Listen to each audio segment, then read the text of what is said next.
Welcome to this section.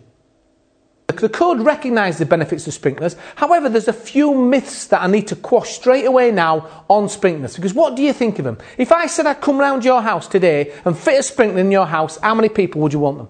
Most people don't want them. Why? Because they don't understand them. What they say is, what happens if it goes off by accident? What happens if you're watching Holby City, you're sat there and it suddenly goes off? 1 in 20 million sprinklers go off by accident. That is a fact. You have got more chance of winning the national lottery than you have a sprinkler just going off. One guy said to me, it'd more than likely happen to me. Would it? Well, do the lottery next week. That'll pay for the damage.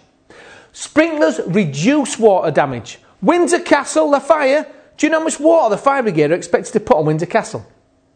About 1 million gallons. They estimate that 200 gallons of water, if it'd been sprinkled, I'd have put it out. They estimate the fire brigade put about 1 million gallons. It's not their fault. It was spreading. They had to keep pumping water in. It reduces water damage. Sprinklers, what if I burn the toast? Will the sprinklers go off? Because people think that. No, they don't.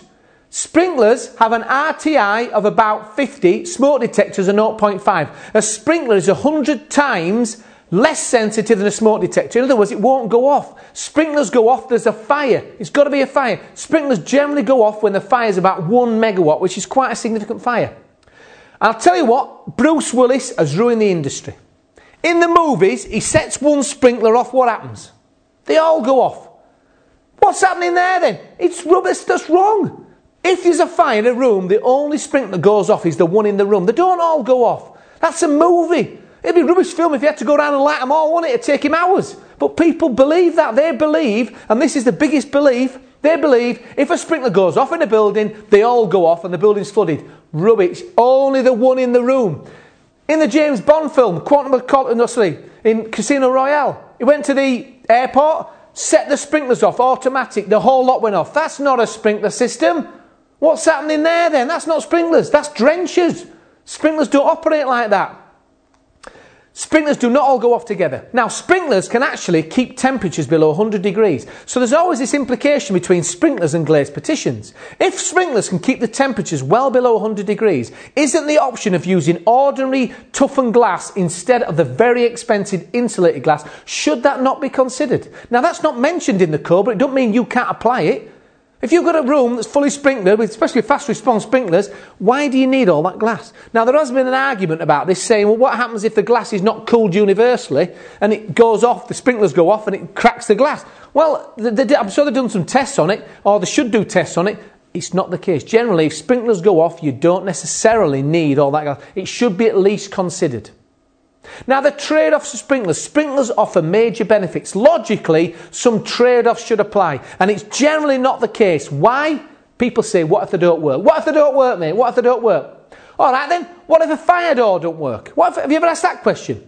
Let's look at reliability. This table here shows you the reliability of sprinklers. And as you can see, it bases from 86 to 100%. That's based on research from around the world. Now, it's the reliability of sprinklers that roughly 90%. However, if reliability is based on design correctly, you are looking at 99% reliable. That is really a good figure for how reliable sprinklers are. Do you know they did some fire door surveys? They went out there, fire doors, and let them open, see if they're closed properly.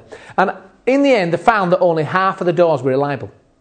Have you ever wedged open a fire door? You tell me, have you ever wedged open a fire door? Have you seen those 9-litre door wedges? You know, the red ones, the extinguishers. Have you seen them? People wedge open fire doors. All I'm saying is sprinklers are more reliable than fire doors, but people don't ask that question, do they? Now, they do get hold open devices now. They're making them more reliable. However, they're twisting. You know these doors, they're holding up the magnet. If they put them wrong, they're twisting the door. What's getting at is it's actually still causing problems. So fire doors are not that reliable. Centre Parks, there was a fire in Centre Parks in April 2002. It was a loss of operation for 15 months. Now, the fire safety design operated as expected and everyone got out. However, Centre Parks went straight back to their architects and the designers and said, hey, our building's just burnt down. And they said, well, did everyone get out? Yeah, well, there you go, mate, no one died. Yeah, but what about a loss of operation? What they didn't realise was, although the building met building regulations for life safety, they didn't have the enhanced protection. They were unaware of that. And now they've sprinklered all of the Centre Parks. Because a lot of the clients from Centre Parks went to Oasis up the road. They lost a lot of the clients. Do you know what the Centre Parks did? They bought out Oasis. Now they're sprinklered everywhere. Sprinklers, life safety and property. Schools. Do you get involved with schools? Well, the 7 schools as part of a PFI project were to be sprinklers. And the trade-offs they allowed them to increase the compartment sizes. The compartmentation was reduced from an hour to 30 minutes. They used toughened glass instead of the 30-minute fire-resistant glass. They allowed them to extend the travel distance. Fire service access did not comply. They allowed them relaxations. And they allowed them inner room relaxations. And reductions in insurance premiums. Insurance companies love sprinklers. They will generally reduce the insurance premium. The result was a safer school, safer for the fire service, and a net saving over the PFI contract. Someone said to me, yeah, but what vandalism? The kids come along and smash the sprinklers. I tell you what, if a kid comes along, smashes that sprinkler head, mate, he's going to get soaking wet. He won't do that again. It won't. But arson is the main cause of fire in schools. Sprinklers will stop the school burning down. It might get localised damage, but it won't burn the whole school down. That's the main problem with schools, is arson. Now, what about chip pan fires? Someone said to me, you can't use chip pan fires. Yes, you can. In Cleckheaton, they did tests. What they do is they put a special head in a kitchen, and it can even put out a chip pan fire. What it is, a special head, it comes out like a mist. It's not a mist system, but it comes out like a fine mist, and it can even put out a chip pan fire. People say to me, what if the sprinklers go off and you're in a room full of electrics? Will you be electrocuted? They've been watching too many films. In the movies, you're in a swimming pool, 100 people, they throw a toaster and everyone starts going zzz, zzz, zzz. Have you heard about fuses? Have you heard about them? They blow the fuses. No one has ever been electrocuted in a building because the sprinklers went off. All the fuses are trip. Now, tenability. We're talking about tenability. The whole code's based on tenability. What is the definition of tenability? This is it here. The maximum concentration of a toxic fire product or intensity of a physical fire parameter that can be tolerated without causing incapacitation. That is the definition of tenability. Did you know if you have more than 12,000 parts per million of carbon monoxide for 5 minutes, you will die? If you have more than 6,000 parts per million, you're incapacitated. In a non-sprinkler building, you'll get 30,000 parts per million. In a sprinkler building, you'll get 700 parts per million. Did you know if you have more than 250 parts per million of hydrogen cyanide for 5 minutes, you die? If you have more than 150 parts per million for 5 minutes, you are incapacitated. In a non-sprinkler building, you'll get 200. In a sprinkler building, it was so low, it was off the scale. Oxygen, you need oxygen to breathe. If you have less than 5% oxygen for 5 minutes, you die. If you have less than 12%, you're incapacitated. Non-sprinklered, 2%. In a sprinkler building, 19%. Sprinklers can even maintain tenability in the room of origin. They did tests in Cleckheaton, and the only time the person died was when the fire was on the bed. In other words, simulating smoking in bed. Sprinklers can maintain tenability even in the room of origin. Now that is critical, especially in the care industry. Because that's what you should be putting sprinklers in all the care industry. There's a resident in the bedroom, they can't get out. There's a fire in there, the staff come, there's smoke under the door, they can't even open the door. Sprinklers can maintain tenability even in the room of origin. Now, sprinklers in design. My brother's an architect, and he's been an architect for a long time. And I've been trying to persuade my brother to put sprinklers in. Every time I've got together with my brother, we have a bit of a laugh, and I keep saying, put sprinklers in. And he wouldn't. Why? Because of all the myths. What happens if all go off? What happens if this? And I couldn't persuade him. My brother did a design in Leeds. And he was walking around with the building control and the fire officer. And the fire officer, student accommodation, it needed a firefighting shaft in this building because of the height. And this fire officer said to my brother, I'll tell you what, mate, you put sprinklers in this building, residential sprinklers, and I will not ask for that firefighting shaft. What did my brother think? Did my brother think those people will sleep in their beds tonight? Did he think that? No. Do you know what he thought? How much? He went back, he costed out a firefighting shaft with all the backup generators and the cost, and how much was it going to cost to put sprinklers in? It turned out a lot cheaper to put sprinklers in, and he could have a nice designed lift, a nice glass lift, and possibly get a design award. In other words, sprinklers maintain them, and they also can give you design flexibility. So it's worth at least asking the fire officer, if I put sprinklers in, will you be more flexible in my firefighting shafts? How does the code recognise the benefits of sprinklers? Well, the code says, if you've got a sprinkler, as you can see in this table here now, if you've got an ultra-fast fire growth rate and you put sprinklers in, it knocks it down by a factor of 1. A 4 fire growth rate becomes a 3. A 3 becomes a 2, a 2 becomes a 1. That's how the code changes. Now, if you've changed the risk profile from, say, an A2 to an A1, what have you done to everything in that design? You've changed the lot. You've changed the travel distances, the exit width, stair width, type of alarm, management. You've changed everything because you've reduced the risk. In other words, by putting sprinklers in has a massive impact on the design of that building because everything's been affected by reducing the fire growth rate. You've reduced the risk profile. That's the benefit. This code recognises the benefits of sprinklers. And it doesn't require life safety sprinkler systems. And this again is another bone of contention. There must be life... No, it doesn't. There doesn't have to be life safety. And the reason is they've only knocked it down by one. They've only knocked it down by one, so sprinklers would be, that's reasonable that a 3 will become a 2 without having the life safety sprinklers, which are a lot more expensive. And that's why, because they haven't actually varied it a lot.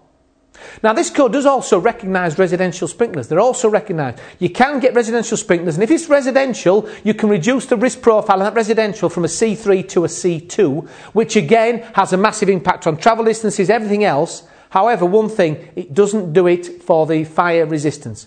In the fire resistance tables, if it's residential sprinklers, you can't change the risk profile for that, so be aware of that one. But it does recognise residential sprinklers, it does recognise BS 9251. What about mist systems? Can you accept them? Because this is another question that I get a lot. Can you accept mist systems? Now, where it is proposed to modify the risk profile by using a fire suppression system other than a sprinkler system, it will need to be demonstrated that this system achieves the equivalent standard of fire protection and reliability. In other words, that means you can actually accept them, but you've got to make sure that these mist systems are installed by competent persons. Because mist systems have a real problem because they haven't got a full British standard because they can't maintain this 5mm residue level which sprinklers do. In other words, mist systems are brilliant systems, they really are, and you can accept them, but again, make sure it's a reliable company. They're very reliable, they use much less water. It basically, the effect of mist systems are, it scrubs the smoke to improve tenability and it reduces smoke damage. They're looking at mist systems a lot in hotels now, because what they're saying is if it's a mist system in a hotel, it goes off, localised damage, there's less water damage everywhere else, and you can accept it for the BS double line. Now, just as an example, bonfire. What's the last thing you should use to get a bonfire going? And don't say hedgehogs. Petrol. Watch this video here now. This guy here is trying to set fire to a bonfire. This is petrol he's using.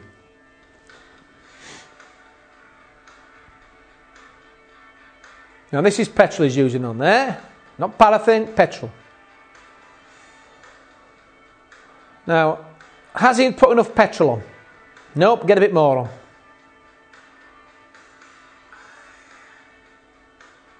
Now, he's even making a fuse. It's not gunpowder, it's petrol. What is surrounding that area now? Petrol fumes. That whole area is surrounded by petrol fumes.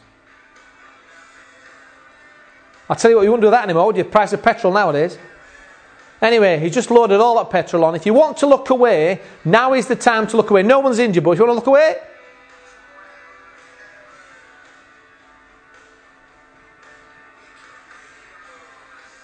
Look at that. Now, again, another example here of bad management. Foundations. These foundations in Dubai were being dug out and they found they had a bit of a leak. But the problem is the bit of a leak turned out to be a bit of a serious leak. Now, is somebody in trouble?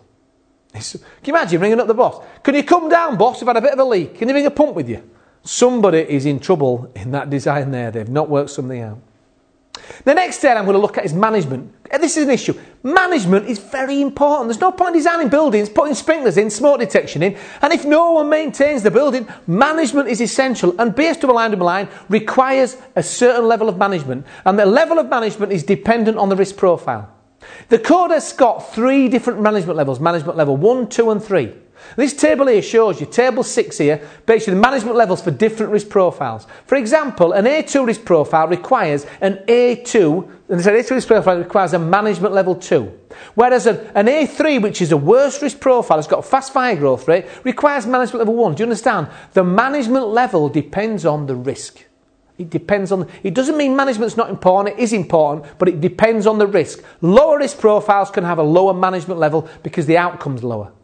Now what you do then, you go to table 7, so say you've got an A2 risk profile, you go on the table and it tells you on table 7 the factors used in assessing these management levels and it gives you the sub-clauses. So then you go through the sub-clause, if it says management level 2, you get that level of management level 2, cut it out and put it in the fire safety manual. Then you go to fire training, cut it out, put it in. For example, here's just one example.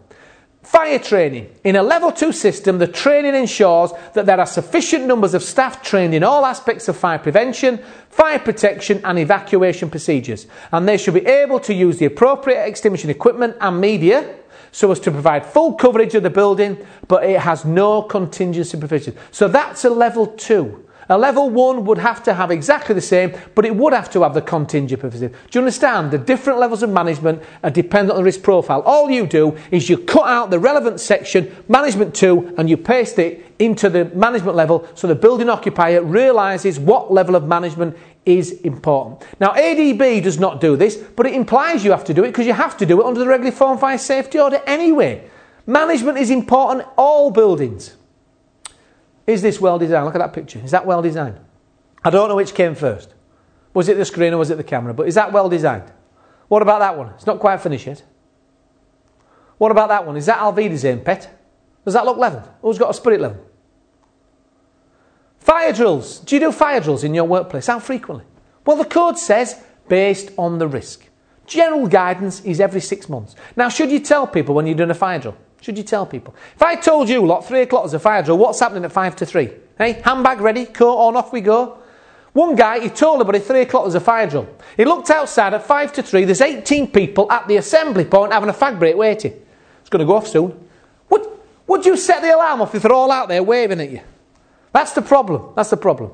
Should you make them realistic? Well, try and make them realistic, but you've got to be careful. Make sure no one's going to be injured if you do a fire drill. Don't do a fire drill and there's a guy up a ladder, he falls off. In other words, take into account who you should tell, who you shouldn't tell, but make sure when you do your fire drills, you document them and make sure that no one's injured during the fire drill. That completes this section of this element.